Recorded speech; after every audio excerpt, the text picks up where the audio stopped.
Kingdom Hearts battle stances are weird. They've got dramatic flair, but are they practical? Honestly, I wouldn't have thought so, until I realized something important. I have no idea what I'm talking about. I'm not a master fencer, nor have I ever sparred with anyone, so who am I to pass judgment on my spiky-haired brethren? That realization sent me down a rabbit hole of historical combat arts where I discovered a treasure trove of stances and movements, each with its own unique utility. It made me wonder, what does it mean for someone to favor a particular stance? Why would a character default to a specific posture? In character design, even the smallest details can offer a glimpse into a character's mindset. So, what if we applied a historical lens to one of our favorite series? What might the battle stances of Kingdom Hearts characters reveal about their personalities and roles? I may not be a master fencer, but I've done my research, and the internet is a bastion of knowledge I'm excited to share with you. So, hear me out.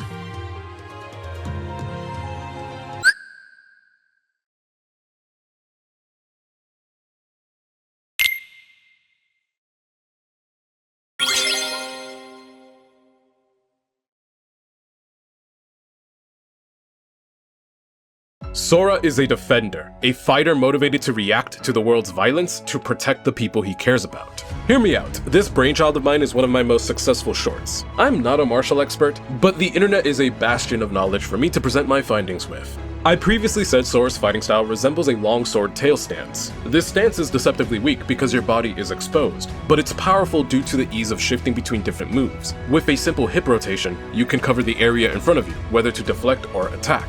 This suits Sora, who reacts to confrontation. He asserts himself because he is powerful, but only when needed. He values relationships and community, primarily motivated by threats to them. His enemies disregarded him as a dull boy because he is people-oriented rather than aggressively ambitious. The only interesting thing about him, in their eyes, was the Keyblade. But when they close in for the assault, they come to understand that Sora's unassuming kindness is merely the calm before a storm of unstoppable strength.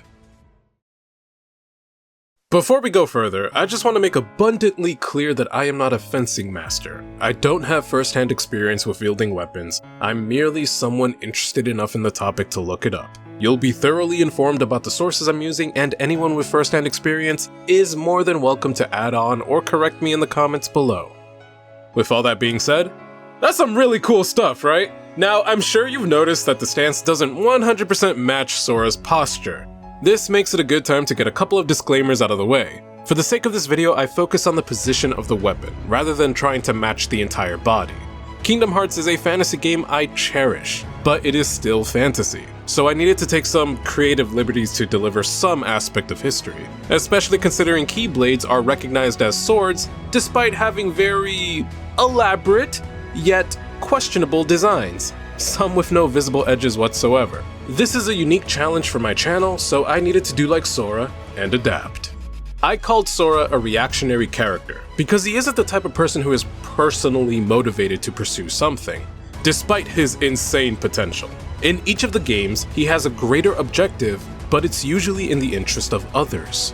Whether it's chasing after lost friends or sheltering those who came before him, Sora mainly wants to provide safety for people so that these bonds can thrive.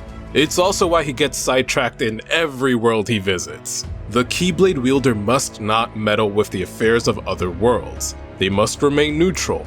But Sora has never cared for that rule. His concern for well-being can easily be extended to people he's just met. Thus, he is referred to as a dull, ordinary boy by Master Xehanort for this very reason. It's as if Xehanort can't fathom the idea of someone not having some sort of personal interest or greater ambition when having access to powers and knowledge that transcend the boundaries of their own world. Therefore, I consider Sora the type of fighter that reacts to conflict rather than provoking it. Not to say Sora won't spin the block, but hey, the organization started it that time. So how do these character details translate to his stance? The longsword tail stance comes from the writings of 16th century German fencing master Joachim Meyer. It's specifically called Nebenhut. Unfortunately, there isn't an official diagram like with the others we'll go into, but we do have translated instructions. In this guard, position yourself thus. Stand with your left foot forward, hold your sword by your right side with the point toward the ground. so that the pommel stands upwards and the short edge toward you. This isn't too far off from what Sora does, except he holds the point upward, and Sora leans into it rather than keeping his back straight as you see in the demonstration. The demonstration on screen is done by Dietrich von Stroheim. He has a plethora of videos on fencing techniques and SCA tournaments dating as far back as 2009.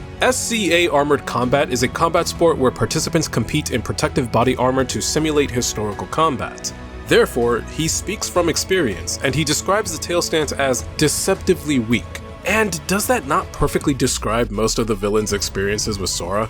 In this stance, the body is mostly exposed, and the blade is pointed away from the opponent. However, its real strength lies in its ability to quickly and easily cover the area in front of you with a simple hip rotation.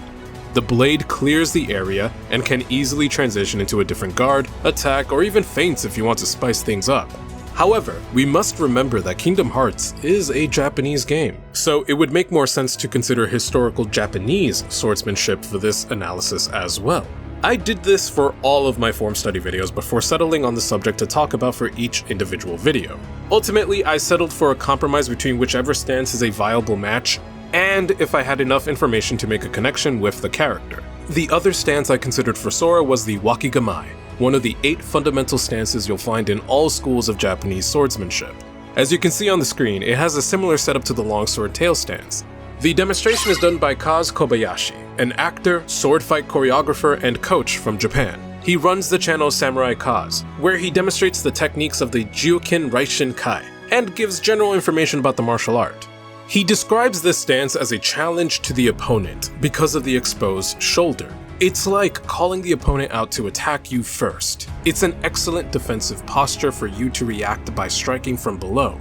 This defensive stance aligns perfectly with Sora's character. It's a posture that waits for the opponent to make the first move, just like Sora, who always positions himself as a shield between his enemies and the people he cares about. He doesn't provoke confrontation, but instead challenges his foes to test his resolve.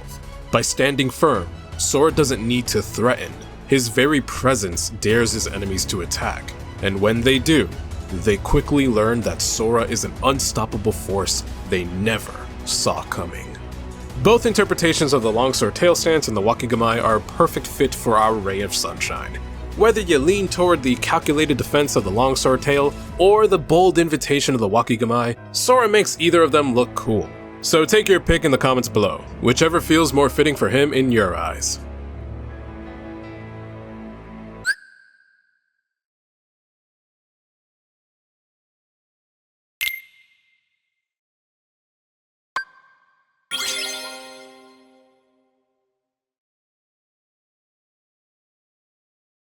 Riku is an ambitious fighter who confidently invites opposition. Hear me out. The most direct real-world counterpart to Riku's stance I could find is from a 1570 sword fighting book titled Discourse on Wielding Arms with Safety by Italian fencing master Giacomo di Grassi. This is the high ward, the first stance when someone draws their sword. With the guard held high and blade pointed at the enemy, it is perfect for aggressive thrusts and downward slashes. Riku defaults to the high ward after any attack, sacrificing defensive versatility for fluid attacks, and positions his free hand as an open invitation. It is a stance marked by Riku's aggressive ambition. As a kid, he dreamt of exploring other worlds. As a teenager, he sought power and believed he could redeem himself for previously mishandling it. He walked a path toward mastering light and darkness despite his past failures with both. Riku holds his blade high, daring any challenge to face him, fully confident in the unyielding strength of his heart.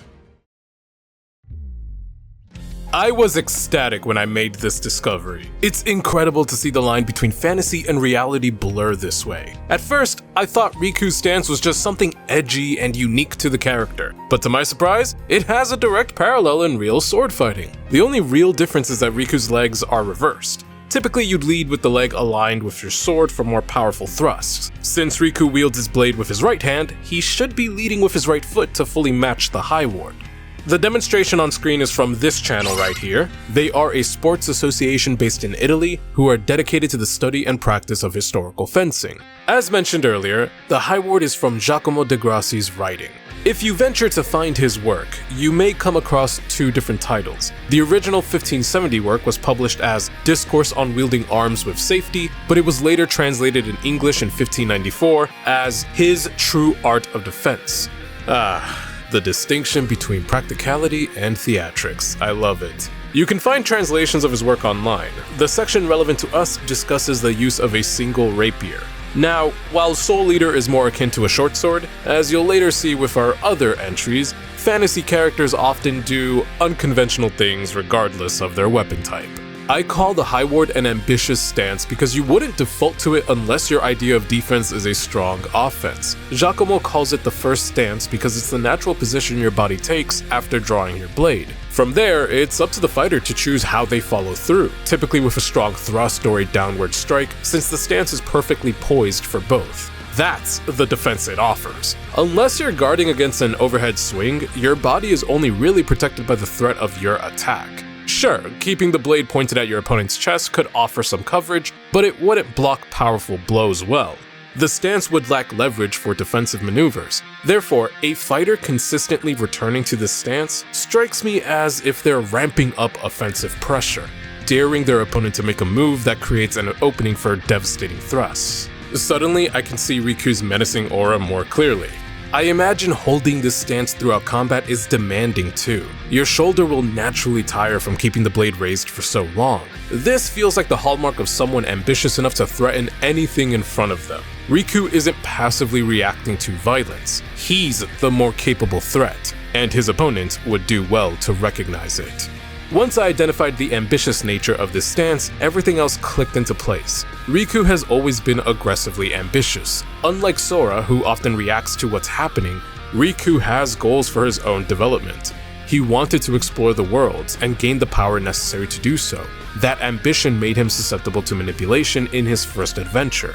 While both he and Sora aimed to reunite with Kairi, Riku was far more focused on the task, even going as far as to form dangerous alliances for her sake. This courage was exploited, temporarily costing him his free will. After such a terrifying experience, Riku immediately sought redemption. And while his ambition first pulled him towards the shadows, he did not surrender himself to darkness entirely. Nor did he abandon it. He understood that was an irreplaceable part of who he was. Instead, he learned to wield it in harmony with his growing vision of himself. A figure cloaked in shadow, yet carrying a steady light, slowly illuminating his path. A balance of contrast, embodying both sides as one. The road to dawn. Riku's goal was nothing short of ambitious, especially considering the tragic fates of others who, like him, once navigated both light and darkness. Yet he holds his blade high, ready to face anyone who challenges his path to redemption.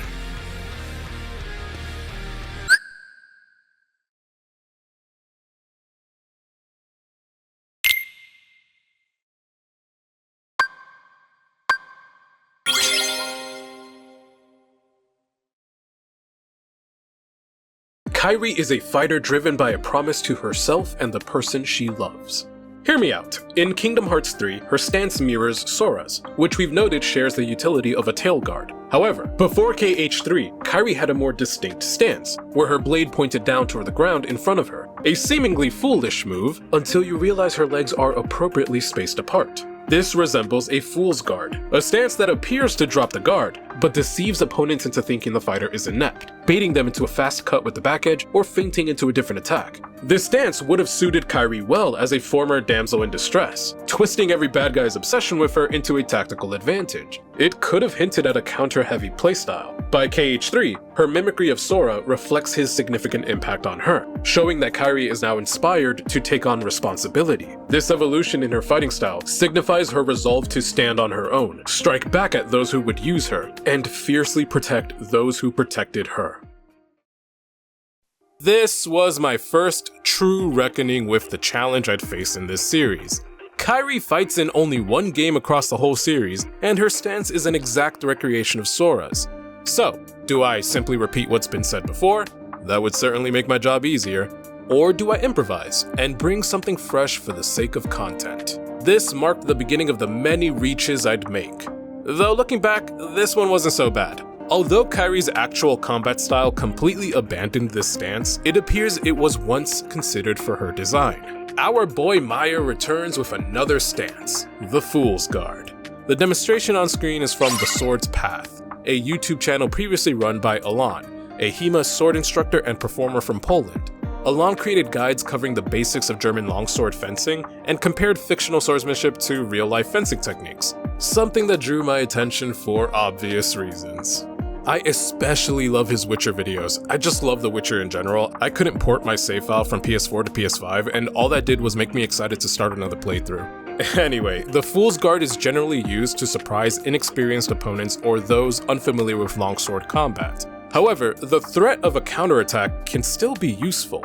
An experienced fencer may recognize the Fool's Guard and approach with extra caution, effectively keeping a dangerous weapon at bay, which, from what I hear, is good for your survival. It's also a good guard to rest in, as it doesn't require as much effort to maintain as Riku's stance does.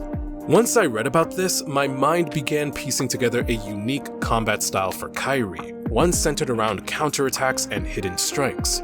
This approach would have fit well with the direction Kairi's character was headed. Her arc, as shallow as it may be for now, is about stepping up and taking agency. She has spent most of the story dependent on others to rescue her. After playing the damsel in distress for so long, we were finally teased with the idea of her becoming a Keyblade wielder. She wants to disrupt the manipulative enemies who previously saw her as a tool to exploit the people she loved, redirecting their control and seizing the openings that this disruption creates. That is, in essence, a counterattack. So the Fool's Guard could have suited Kairi better as a reflection of her motivations. Instead, we got a stance that mirrors Sora's, complete with her own version of Strike Raid and Sonic Blade. It's a homage to Sora that does indeed work, Kairi. I'm not mad at it. I think it's cute and serves as a reminder of how much she values Sora. But I'd love to see her eventually grow into something entirely her own. And now is a good time as any, because her savior is the one in need of saving.